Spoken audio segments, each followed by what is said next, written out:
Okay, super. On behalf of your College of Pennsylvania, I want to welcome everybody to today's Cultural Series event.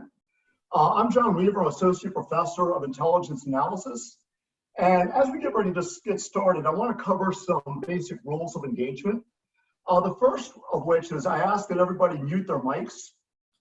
This will help basically prevent any distractions as Tom provides us with his lecture this afternoon. Secondly, if you want to ask a question, I encourage you to use the chat function. And what I'll do is I will go back and basically ask the questions on your behalf.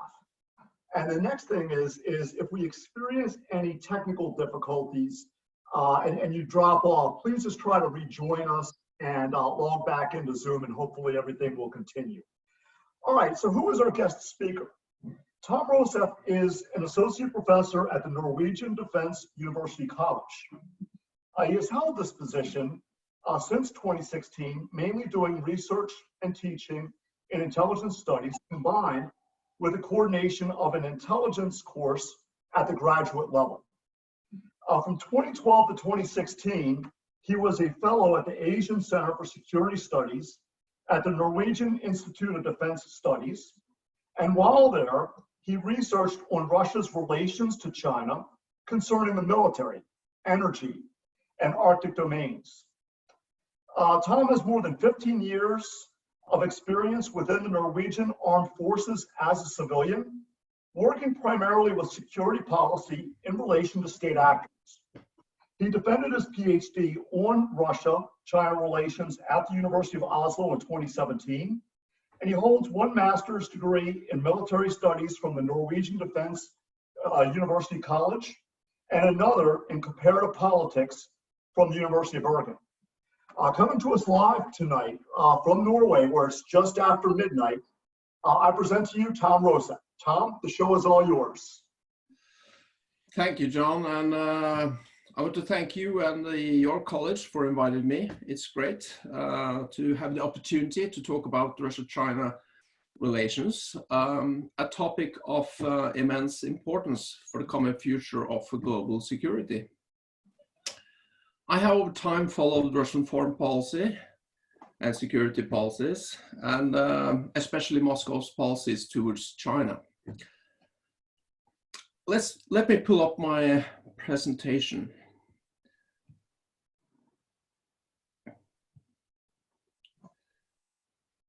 And I hope you all have a good evening.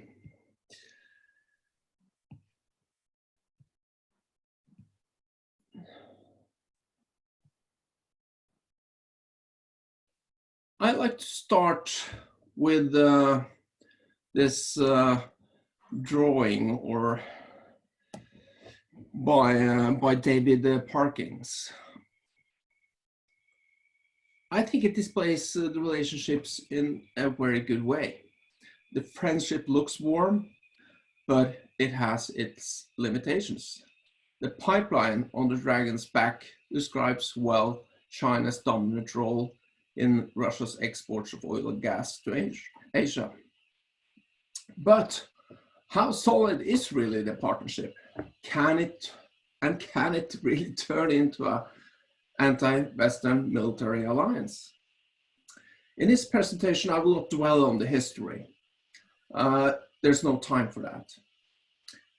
And the history has had its ups and downs. I merely state that there were enemies during the 60s, 70s, until the mid-80s. And since the fall of the Soviet Union, their relations have improved steadily. First slowly in the 90s and the first half of the 2000s, but then after mid-2000 towards 2010, and especially after Ukraine, it gained momentum. I would like to put your attention to a couple of puzzles and give you the main takeaway from the session. First, worsening relation over time between the West and Russia, and particularly the conflict over Ukraine from 2014, has driven Moscow closer to Beijing. This strengthens China. It is necessary that Russia. Is it necessary that Russia has made response? Is made response? Sorry about this. It is necessary that Russia is made responsible for its actions, but the paradox concerning Ukraine. But the paradox is that it may come at odds with the West's long-term interests. Second, why does Moscow strengthen China politically, economically, and militarily when it is uneasy about an even more powerful China in the future? Russia sees the West as the most imminent threat, and Russia thus sees its imminent interest in partnering with China. The consequence of both these puzzles gives severe implications for US and Europe. Back in the days of the Cold War, the Soviet Union and China employed enormous forces and resources along the common border. Today, both can channel their focus and resources elsewhere, towards other geographical priorities such as China, towards the US in the maritime domain, and Russia towards the West, notably operation in Ukraine and Syria. And I will come back to other implications. A quick peek at the agenda. First, I will present the trends and interests of the two, and then look at the military cooperation, their extensive energy partnership, and lastly, Arctic collaboration, before I turn to implications as a conclusion.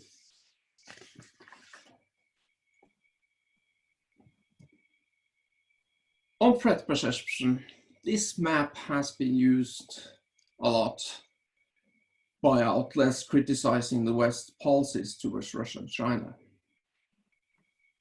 be it on NATO expansion, sanctions, and Obama's pivot to Asia.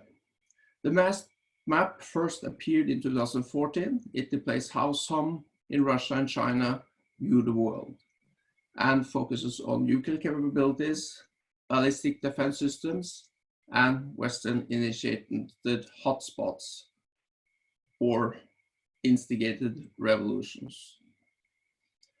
It also shows how these two states feel surrounded, and indeed both lack a decent number of friends or allies among their neighbors. A point in itself that they seek, of why they seek together. Let us move to look at the economic might in the world as the percentage of the global GDP in US dollars. In 2018, the US maintained the pole position at nearly 24% of the global total. China comes in second with 16%, doubled from 8 to 16 trillions since 2012, an immense growth. We see Russia in blue on the right side of China with a mere 2% of the global GDP. Russia is an economic minor compared to the US and China, and geopolitically can be said to punch above its weight class. This interesting economic historic trend compares Russia and China over time. And I've taken this graph from historian Madison. The light blue line is China and the dark one, Russia. Russia was in the 19th and much of the 20th century the larger power and the big brother in the relationship. From the 1990s, Russia has become the economic little brother, bit by bit, broadly manifested in most arenas, also militarily, except perhaps the nuclear capacity. This has been and still is difficult for Moscow to adjust to.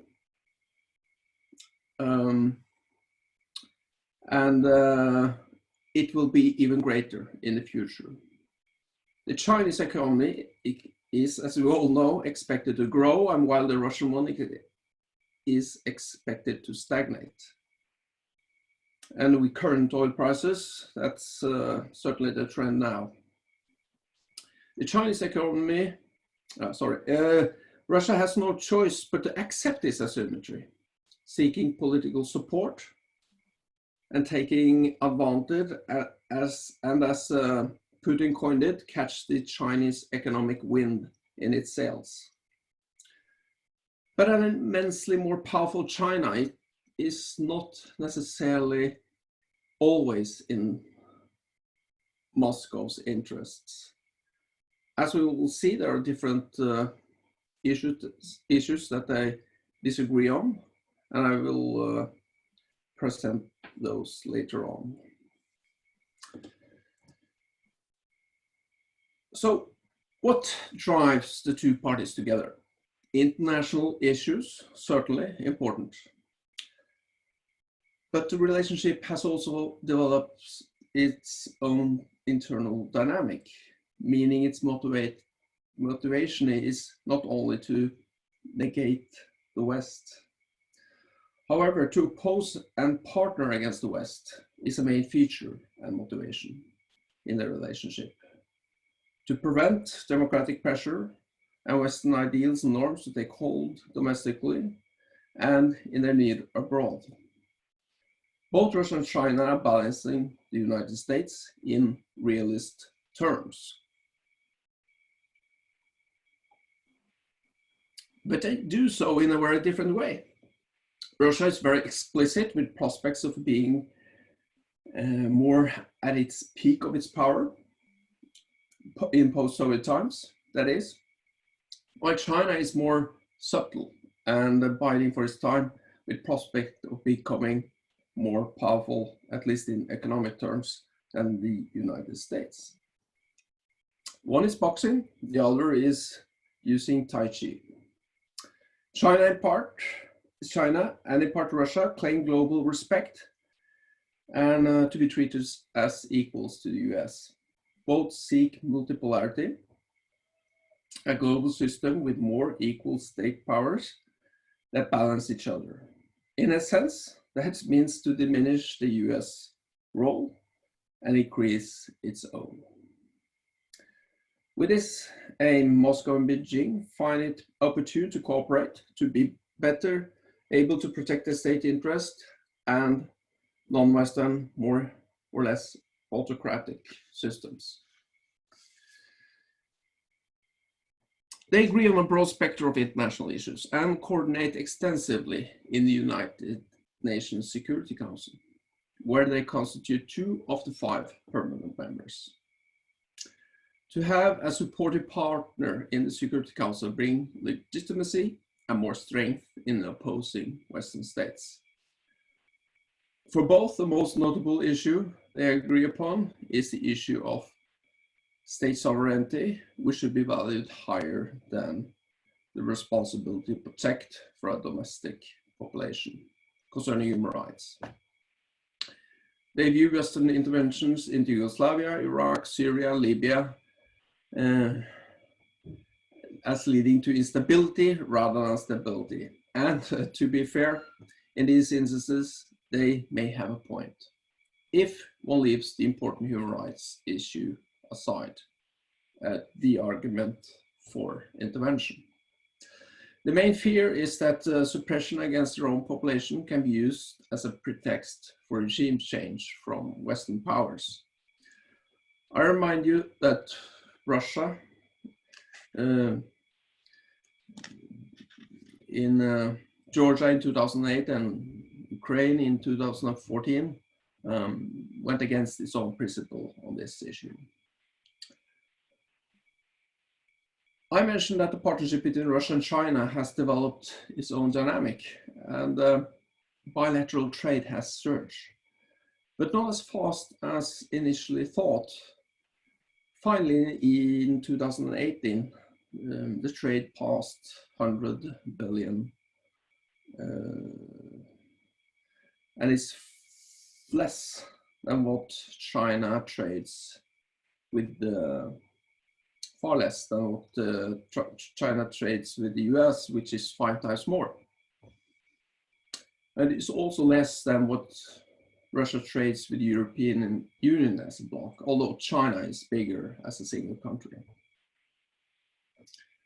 With low oil prices and the dominant role of oil and gas in Russia-Chinese trade, the value of total trade will probably be low,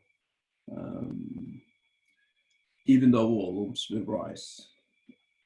Low meaning it will not rise that much beyond 100 billion. Another vastly important factor mentioned at the outset is the importance of stability along the common border, a factor that should not be underestimated as this saves a lot of resources. I will come back to the military presence along the common border and why they still keep modern, well-equipped forces in the area. The freeing of resources from the Cold War era is immensely important, and with both having each other's backs, they can allocate resources towards the US and Europe, if they wish so. If they both had two fronts, they would have to muster extensive military forces against each other and seek political and diplomatic support with Western states, or be isolated. On stability, it is in Russia and China's common interest to have a stable and regime stability in Central Asia. And to put it simply, it's been a division. Historically, Russia has had strong cultural and economic and security influence over Central Asia. But China has now taken over the economic influence, and the vision is sort of Russia deals with security and China deals with economic issues. And in addition, both seeks to hinder the spread of radical Islam, terrorism, and to isolate the destabilizing forces in Afghanistan, Northwest Pakistan, the Xinjiang province of China, and the Caucasus region in Russia. On conflicting interests, there is an economic trade issue, which I touched upon. A weakness is that they're very dependent on third parties. The economic interdependency between the US and China makes the US immensely important for China. If Beijing were to choose, or in a very situation it had to choose, it will not risk to support Russia, probably, if this meant to end trade with the US. That would be costly for all, but and probably China will not come in such a position that will have to choose. But it's the same with Russia. Trade with China is rising rapidly and it's very important, but the Europe as a bloc is more important. And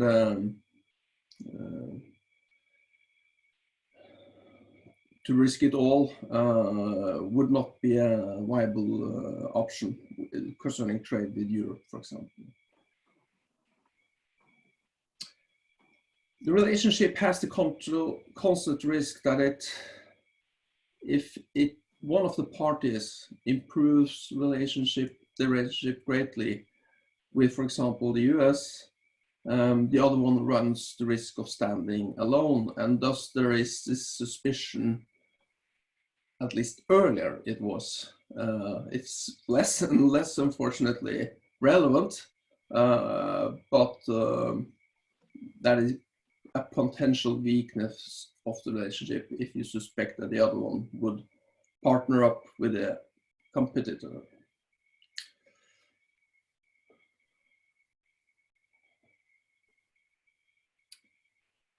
Another conflicting issue is the other side of the Central Asian coin, an area where they also clearly compete. I mentioned that China came into Central Asia with the economic interest and investments, and with investments comes influence. The Central Asian states have always been good to take the opportunity to balance Russian influence.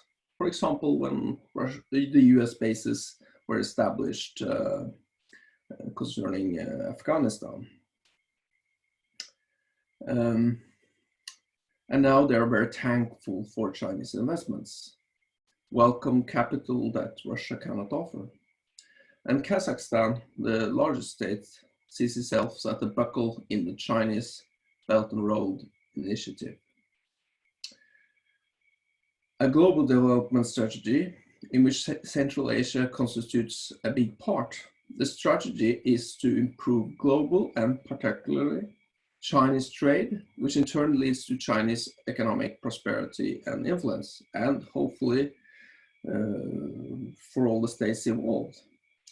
Through this strategy, China secures raw materials and resources and establishes an outlet for its exports. Russia has seen this project as a challenge and was initially skeptical and late in endorsing this project, but has come to endorse it, and there are talks and agreement to integrate the Russian Eurasian Economic Union with the Belt and Road Initiative. But the implementation and actual conclusion on that is still on the drawing board. It's not decided.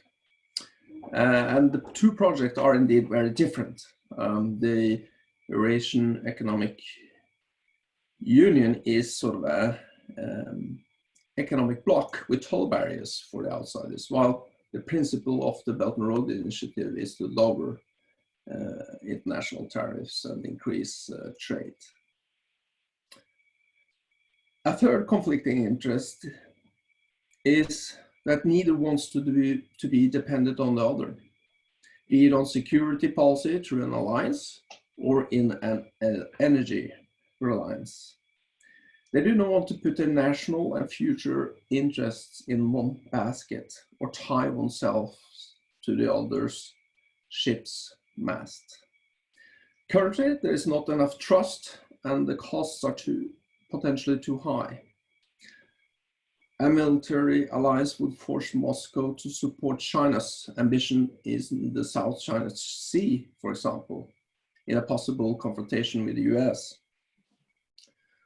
Similarly, Beijing would potentially be forced to support Russia in an eventual conflict in Europe with NATO.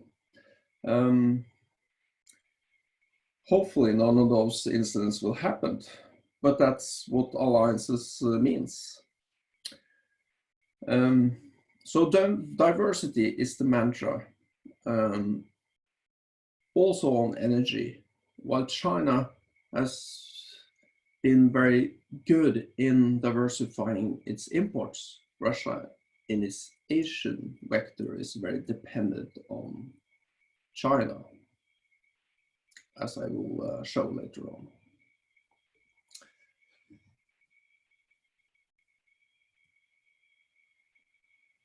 Some challenges.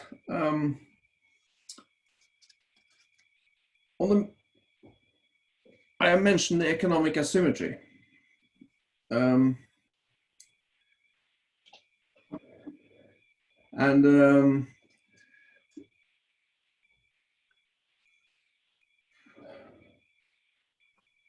I question how Russia would react to this, and I think Russia is adapting pretty well to being the minor power. It doesn't like it, but it handles it. On nationalism, I think both have quite strong elements of that, and they can exploit it through state-controlled media, like we saw with the deteriorating opinion polls of the West after Ukraine in Russia, or after the Senkaku Island dispute in 2012, the Chinese opinion was very negative on the Japanese.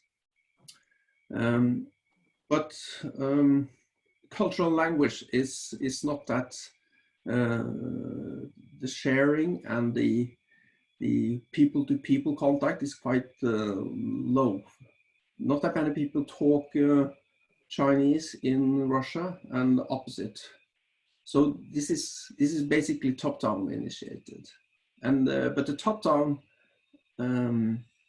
initiative is very good. It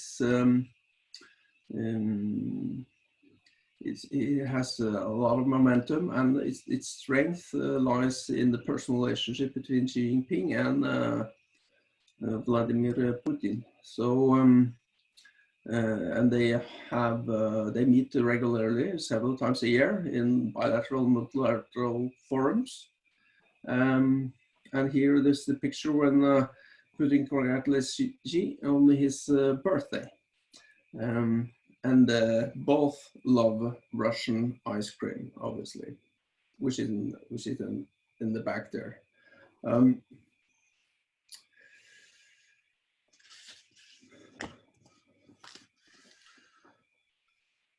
also briefly on Russia's China policies.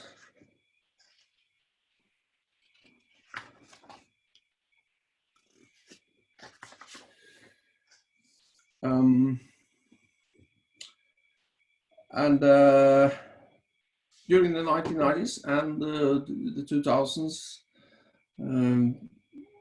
the threat of Russia to turn eastward was more hot air, trying to persuade the West to follow up on Russian policies and initiatives. And I can say that the turn to Asia in Russia was quite late. 2008, 12-ish, one could argue. And market-wise, it was quite late turn towards Asia. And one of the major events in that regard is Ukraine in 2014, and prior to that as well, you had Putin's Munich speech in 2007, who was sort of a shift where Russia was turned more negative towards the West. And the arguments as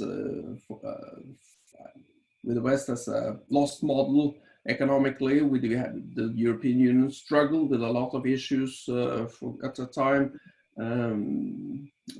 with Greece, for example, politically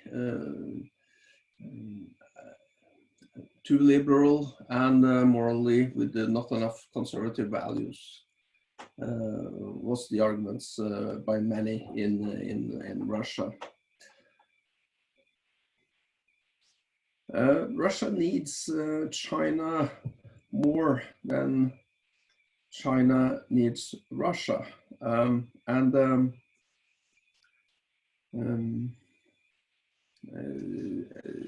this is to get support in its opposition to Western pressure.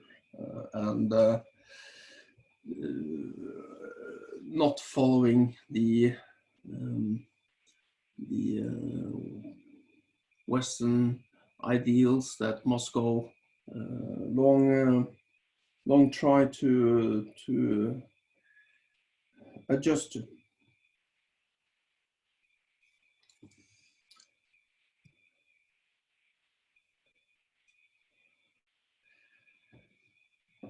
But Beijing needs Moscow as well, politically, diplomatically, and in terms of security as well. With a partnership with Russia, China can focus on its maritime resources and ambitions, as mentioned. And another important factor is that Russia, in dispute with West, draws Western security concerns and resources. The US then has two fronts to focus on, in addition to other security concerns such as terror. Additionally, in a scenario with a conflict over the South China Sea, it would look far better with tacit diplomatic support of Russia in the Euro Security Council. Russia can bring important legitimacy, as standing alone can easily bring international condemnation. Through the partnership with Moscow, Beijing can also influence Russian policies towards other states in Asia, with Moscow becoming more dependent on China and its Asian approach. It can be more difficult for Moscow to have an independent policy towards, for example, Vietnam, Japan, possibly, and India, which is a competitor to China, and North Korea as well, where Russia presently has a fairly minor role in the North Korean issue. China also appreciates three arenas of importance that I will turn to later on, and that is military cooperation and import of Russian weaponry, and particularly high-end systems. Second, the import of raw materials and oil and gas. And third, to gain access to the Arctic with its potential strategic sea route and natural resources. Before I turn to these three areas, I just want to be clear on the concepts and how to define the partnership. My argument is that Russia and China have moved from a pragmatic partnership to a strategic one. But as you can see on the horizontal line, it's far away from being a military alliance. It's far more informal, and a strategic partnership is one that is having broad security and economic cooperation. There's a goal-driven approach on the common interest. It's not zero-sum like a pragmatic partnership, but it's not that deep and trustworthy as a more formal alignment. And there are differences, but these are manageable. It's a flexible autonomy for their security interests. So let me turn to military cooperation. Just to get the big picture first, the relative size of each of them. China is not surprisingly on number 2 after the US, with 40% of the total of the military spending in the world. And Russia fell here in 2018 to the 6th place at 3.4%. So China spends far more than Russia. And over time, China has passed Russia in military might in many areas, except the nuclear one. And this will only continue with this big difference in economic input. Despite Russia using far more of its GDP than China, 5 versus 2%. On the Russian weapons export to China, I used the CPRI database to see how that's been, and it's in sort of a trend indicator value that they use, but it's fairly similar to millions of dollars in I think it was 92 value, but yeah, nonetheless, you see the comparison between the years, and the trend was falling after 2006 and rising again a bit after 2016. And the fall is mainly due to domestic Chinese military industrial production and the lesser need of import of weapons. It's not that other weapons exporters take over, because after Tiananmen Square 89, China is boycotted by most countries. So Russia has been the main provider over time, and we see the rise. And my point with showing this is that it's lower, yes, than earlier, but it has turned to be more quality than quantity.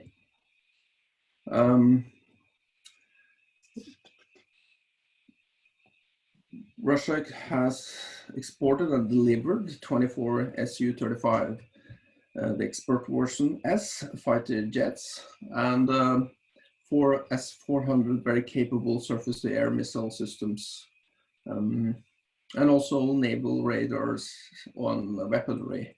And in addition, the rockets for the Chinese fighter jets, component they still cannot make themselves.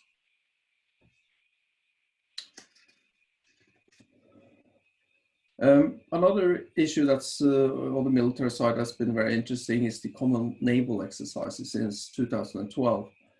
They exercised together. Earlier they did it just in parallel, but more and more they have joint exercises in the proper word of it, although it's far below NATO standards, and it's quite incompatible systems, but they train not only on terror issues, but also more on state-to-state conflict, especially on the naval side. And we see that Russia seems to be transferring some operational knowledge as well, and that's very useful for the Chinese to know how to operate against a more powerful adversary.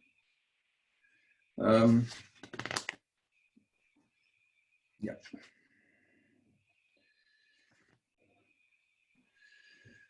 I've taken this map from JPR, and it shows the increased capabilities in the South China Sea. That's interesting here. And the thin red and white lines are the Chinese J-10 combat radius, if they can land at some atolls and made into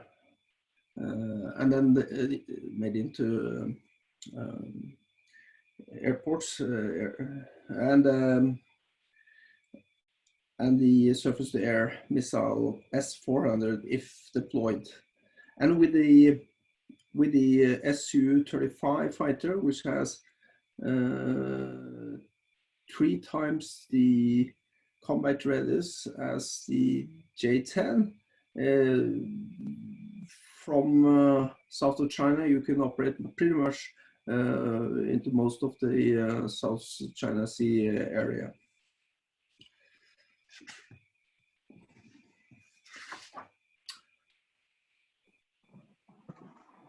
Putin stated in October last year that Russia will assist China in establishing a Chinese early warning system and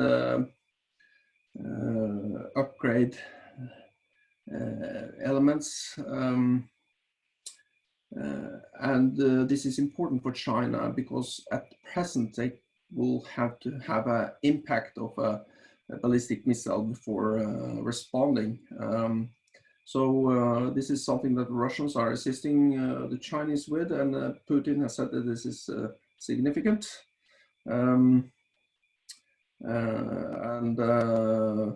They have good experience with the Arctic stretch, which is the shortest way for launching such missiles.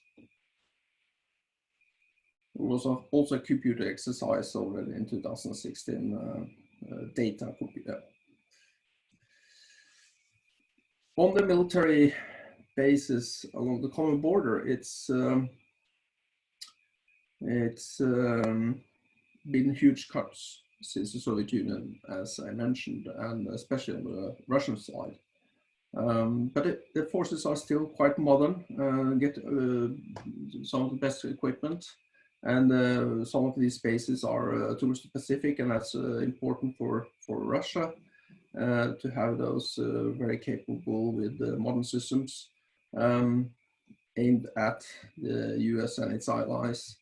And the Chinese argument for a fairly strong presence is in the case of fallout with over North Korea, with possibly the US involved. And they also deployed nuclear ballistic missiles to the area without the Russians protesting, because it's not aimed at Moscow, but against probably Washington.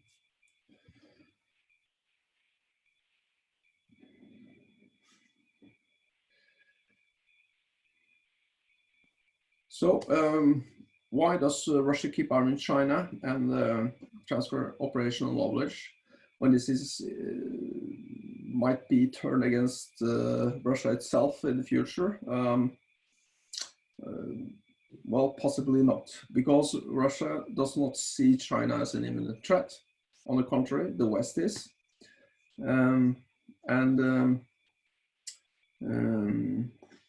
It provides China with the most advanced systems. The second argument is that to strengthen China, Russia indirectly strengthens its own position, hoping to weaken US pressure or the West pressure towards itself.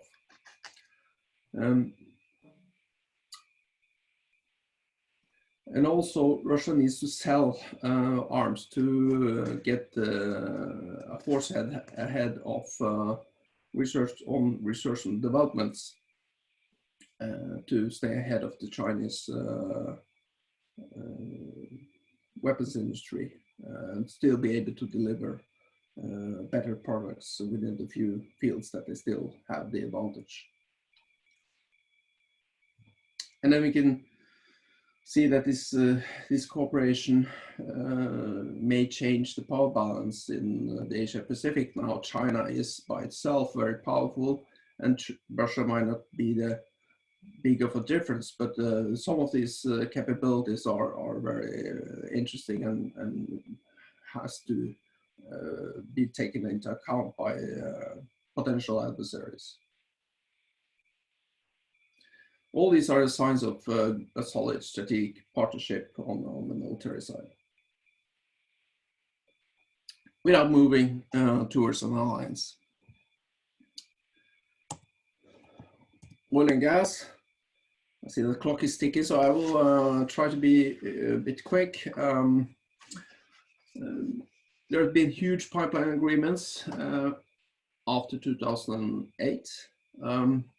We have the Eastern Siberia Pacific Ocean oil pipeline, huge project, and I will go into that, and also I will show briefly the power of Siberia gas pipeline.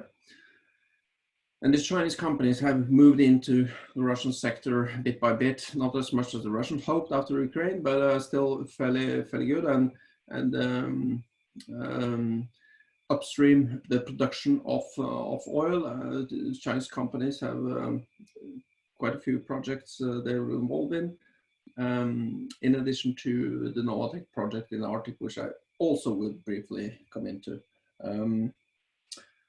Russia has, since 2015, been the largest exporter of oil to China, competing with Saudi Arabia, but Saudi Arabia cannot compete with the the good political connections and pipelines. The increased volumes to the pipelines is very fortunate for Russia in its position in China. Ukraine is, I've been through that, but the interesting on the right side is that Europe is still important. This is diversification, it's not a shift.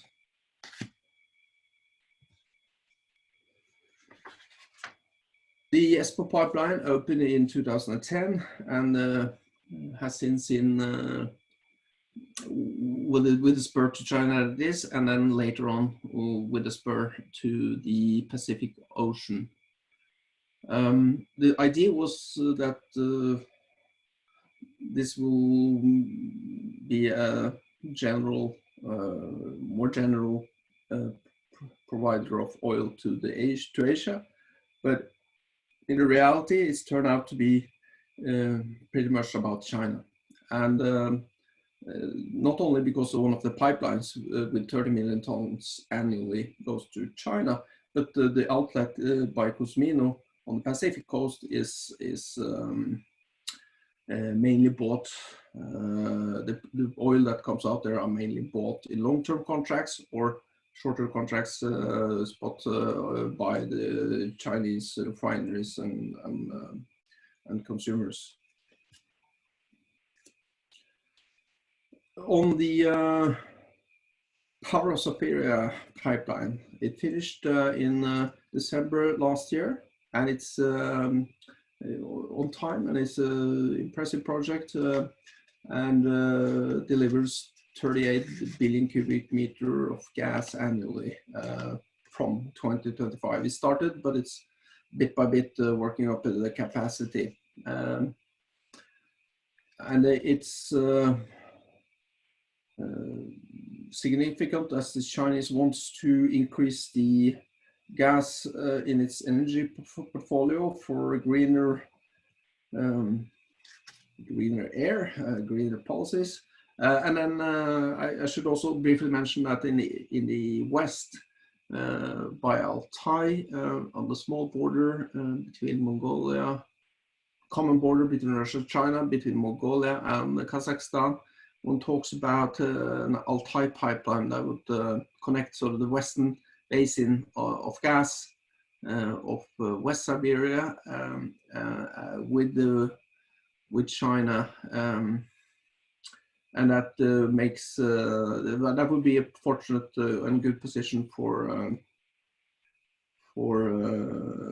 Russia and for negotiating the price. And the talks are up again on that option, so we'll see. On the Arctic, well, it's within the polar circle, and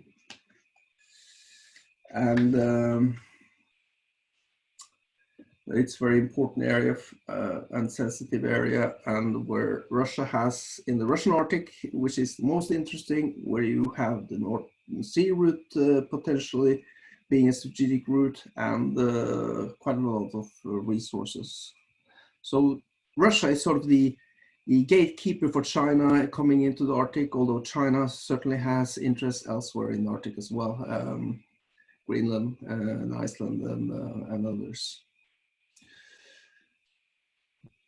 China became a member of the Arctic Council as an observer, that is, in 2013, and Russia was reluctant, but it agreed after some energy agreements, and by all means also very good bilateral developments politically.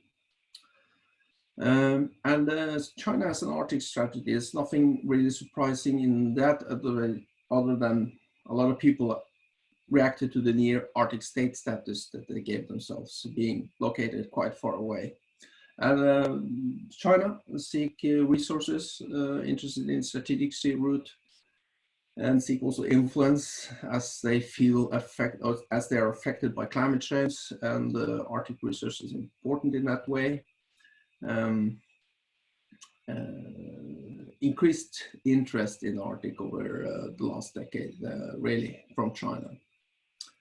But it's seeking to be, and has been, non-confrontational. It's not like UNCLOS doesn't count the UN Convention of Law of the Sea. China signed it in '96. It might have claims that's strong in the South China Sea, but in the Arctic it's been another issue. The coastal states have strong rights, and through their signing of the Arctic Council commitments, China has obliged them to abide by sort of the Arctic regime and the stability up there. But it's become more assertive and complaining about, for example, Norwegian research regulations at Svalbard, and how it proceeds towards Greenland and Faroe Islands, that is Denmark. So it's more and more assertive, and the promising investments may come as not a free lunch. The Northern Sea route is absolutely interesting, but in reality so far, it's very limited actual transits. It from the European part of Russia to all the way to Asia. But it's used extensively for domestic purposes in Russia, and for shipping energy and resources in and out from there. It's also very much used. Its risks are the seasonal limitations.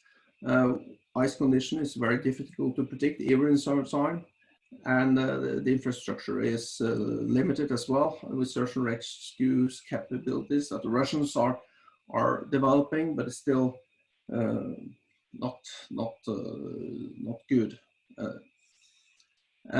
Versus the southern route, it's still minor, but with further ice melting, it could be absolutely a promising route. And Russia and China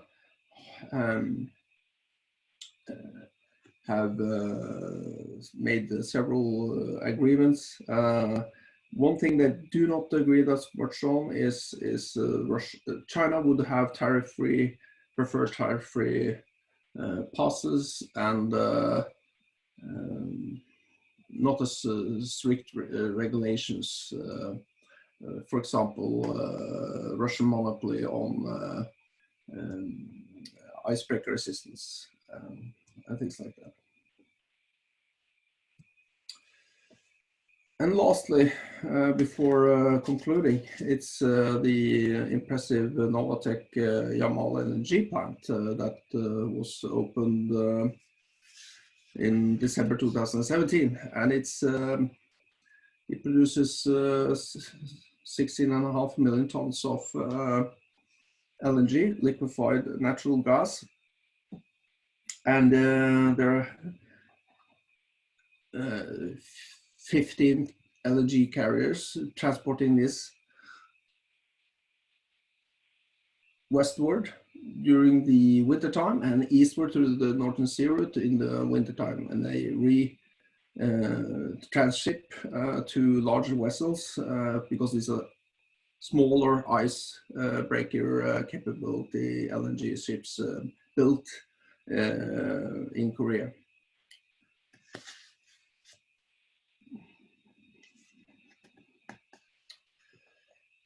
And I should just mention briefly that there's some other LNG project projected just next to it by Novatek, and so certainly more LNG will come to the market. Yeah, and lastly, the implications. First, Russia and China can channel security forces elsewhere by having their backs free. That is immensely important. It brings stability and focus to other security concerns. They're coordinated on international politics through the UN Security Council that gives legitimacy to each other, and Russia strengthens China and vice versa. No, China is more important for Russia than Russia is for China, but that's how I see it. And this momentum between them accelerates multipolarity or polarity, where China and the US is the two bipolar powers. Continuous conflict with the US and Europe is a strengthening factor. China has no conflict with Europe, but Russia has. No military alliance, absolutely, that's out of the table. There will be a more severe conflict with the US if that's going to be anything probable. It is a solid strategic partnership that's sufficient for both parties. China's growth will make Moscow more dependent on China as a resource appendix, if you may, and legitimacy to non-democratic system and authoritarian tendencies. Yeah, with China's growth and Russia, that's something that I think we will see more and more of. And increased Chinese presence in the Arctic is absolutely on the table. Thank you. Any questions? Yeah, Tom, can you hear me? I've switched computers. Yeah, I can hear you. Okay, hey, thank you very much for that. Let me see if anyone wants to, let's see, we have some questions here. Okay, so Dr. Pomeroy writes, in your view, how would the COVID-19 affect China-Russia relationships? Yeah, I've seen they have closed the border sort of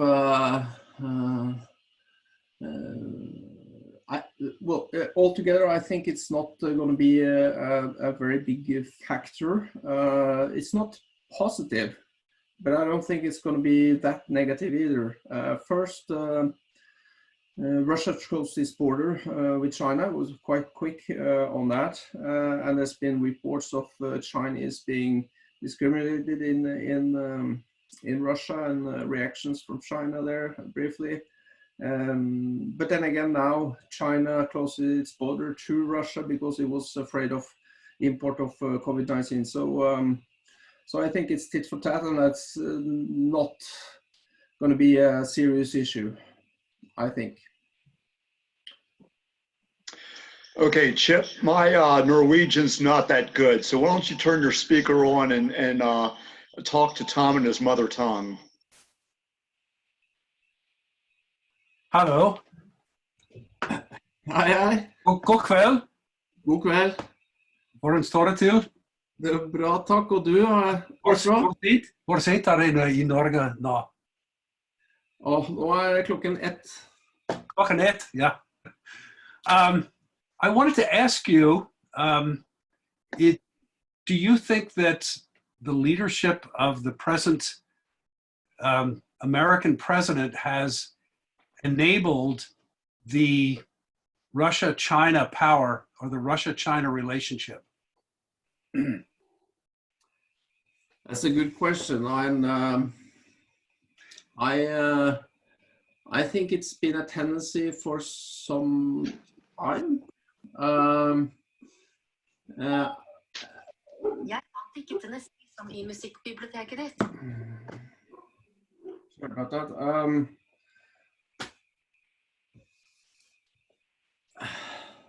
Hasn't well, it depends on how is it the president's policies or is the US policies with the Congress? I think it's been very difficult policy question how to confront Russia with Ukraine and making it responsible for its actions there, and then on the other hand seeing that this is sort of pushing Russia into the Chinese hands. So it's a tough issue, and it's hard to solve, and it demands great statesmanship to solve that. You have to solve the Ukrainian issue, and then to get sort of Russia back into the Western fold. But I don't think that is so easy. The dynamics have gone very far, and the long-term prospect of this partnership is certainly there to stay. So I think we can improve relations, absolutely, and that will be positive. But Russia-China relations will continue. It will be hard to divert that trend, I think. Okay, Tom, there's another question from a student, and I know you touched on this briefly, but in your view, is there a point where China turns on Russia and their cooperation in order to be the sole superpower in Asia?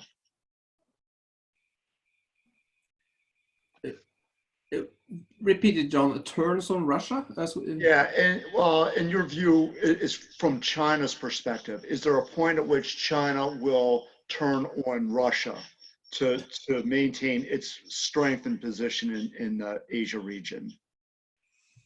I don't think China needs to turn on, if you mean against Russia in Asia, because Russia is quite, yes, it has nuclear capabilities and some, but it's in its Pacific fleet, but it's quite minor fleet compared to the Chinese one, and I don't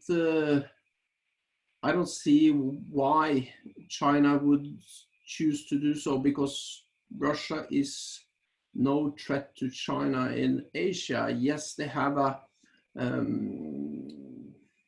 some issues, but it's minor, and it's the border issue is solved in 2004. They're partners. Yeah. Okay, fair enough.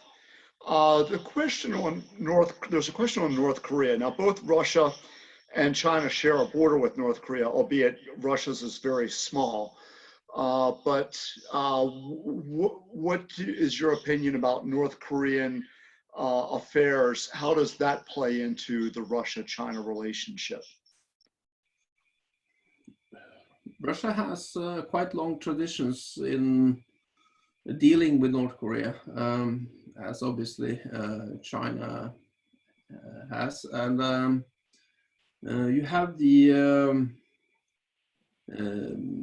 group, six-party group dealing with North Korean issues, and Russia's role in that group is quite minor compared to the US or China.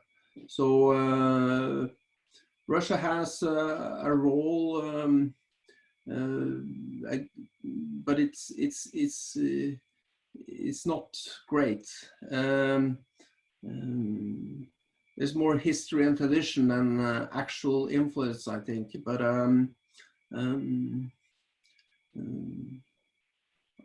I would not bet on Moscow being the decisive point, like in, for example, Syria, in determining the future of where North Korea would go. So it's minor. It's compared to China and the US. Okay, fair enough. Thank you very much. John Klaus has a question. I'm going to kind of modify it slightly. Are there smaller countries that are perhaps trying to take advantage of the Russia-China relationship to maybe to draw from the benefit of this? Then the first that comes to my mind is the Central Asian states. They can play Moscow and Beijing up against each other and sort of bargain a better position on investments, on security, and things like that. So I think they're in a better position than before China increased its role in the area. So they have and they historically are very good at it. So that's the first that comes to my mind. Fair enough. Chip Kaufman has a follow-up question, and my students are familiar with this. The U.S. rejection of the Obama-era Trans-Pacific Partnership opened the door for Chinese power in the Asia-Pacific Rim. This surely has been a factor in the China-Russia partnership. What are your thoughts on that? I haven't looked at that partnership, but yeah, absolutely, that played out the role of China. I don't, in my view, which I've looked from the Russian perspective on this, and that has been nothing really significant to dig into there. So I'll pass on that one. It's not my centerpiece of focus. Sorry. Okay, fair enough. How about one more question, Tom? One of our students writes, if the relationship deepens between Russia and China, do you believe that the countries in East Asia or the Middle East are going to be further subject to maybe larger power oppression from this shared relationship? Yeah, it depends on one very important thing, and that is how the US handles this. And but yes, the dynamic of two fairly significant, one rising power and one sort of revisionist power, if you like. If they cooperate, and then you have what I mean, it doesn't have to mean anything negative for a neighboring state or other states, but it certainly gives increased momentum in non-Western ideas and norms and values, and they will have increased momentum in opposing to that. And what follows often with the great powers extending their reach is that they want to control their neighboring areas more and more. Certainly if you also have strong economic interests or security interests in those. Okay, thank you very much, Tom. Just to give you a highlight, there were 85 participants in tonight's venue, and I tomorrow will have our IT folks run the analytics to let you know just how broadly your lecture went. So as far as I know, this is one of the first, if not the first, cultural series event that we've actually telecasted throughout the world. So, and on behalf of your college and me personally, I want to thank you for spending your time this week in all of my classes, and for the culmination of this event by sharing your expertise and research on the Russia-China relationships. So, Skull, and all the best, my friends. Stay safe, and I look forward to corresponding with you in the future. Thank you, John, and thank you to your college, and thank you for the participants on this digital lecture. Thank you. Now, have a beer and go to sleep. Thank you, John. You too. All right, see you.